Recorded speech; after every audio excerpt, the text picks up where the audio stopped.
നിങ്ങളുടെ നാട്ടിൽ പപ്പായയ്ക്ക് എന്തെന്നാ പറയുക? കോട്ടയത്തേക്ക് അത് കപ്പളങ്ങ കേട്ടോ. എന്തായാലും ഒരു കപ്പളങ്ങ പറിക്കാം.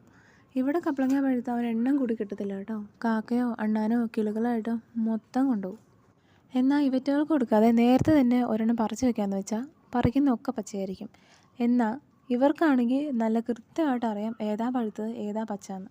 പക്ഷേ ഇവർ കൊത്തുന്നതൊക്കെ ഉള്ളിൽ നല്ല ചുവപ്പും പുറമേ നല്ല പച്ചയായിരിക്കും. എങ്ങനെ തിരിച്ചറിയുന്നോ എന്തോ. ഇതിന് എന്താണെന്ന് അറിയത്തില്ല കേട്ടോ. ഈ കപ്പളം കുറച്ച് തൊണ്ടി നിൽക്കുന്നതുകൊണ്ട് നമ്മളവിടെ ഇറങ്ങി ചെന്നിട്ട് ഒരു തൂമ്പ് കൊണ്ട് തന്നെ വലിച്ച് കുറച്ച് ഊഞ്ഞാലാട്ടി കൊടുത്താലേ അത് നമ്മളടുത്തേക്ക് വരത്തുള്ളൂ. അപ്പം ഏറ്റവും അടുത്ത് വരുന്ന എപ്പോഴാണോ അപ്പം നോക്കി ഒരു കപ്പളങ്ങ അങ്ങ് പൊട്ടിക്കും. ഒരു കണക്കിന് പറഞ്ഞാൽ ആളെ പറ്റിക്കലാണേ. എന്തായാലും സംഭവം കൈ കിട്ടിയിട്ടുണ്ട് കേട്ടോ. ഒരു കണക്കിന് പറഞ്ഞാൽ ഇതൊക്കെ ഇത്ര ഓർഗാനിക്കായിട്ട് നമ്മുടെ പറമ്പിൽ കിട്ടുന്നതന്നെ വലിയ കാര്യം.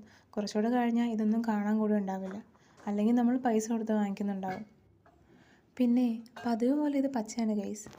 നിങ്ങൾക്ക് ഈ വീഡിയോ ഇഷ്ടപ്പെട്ടാൽ ഒന്ന് സബ്സ്ക്രൈബ് ചെയ്യണേ.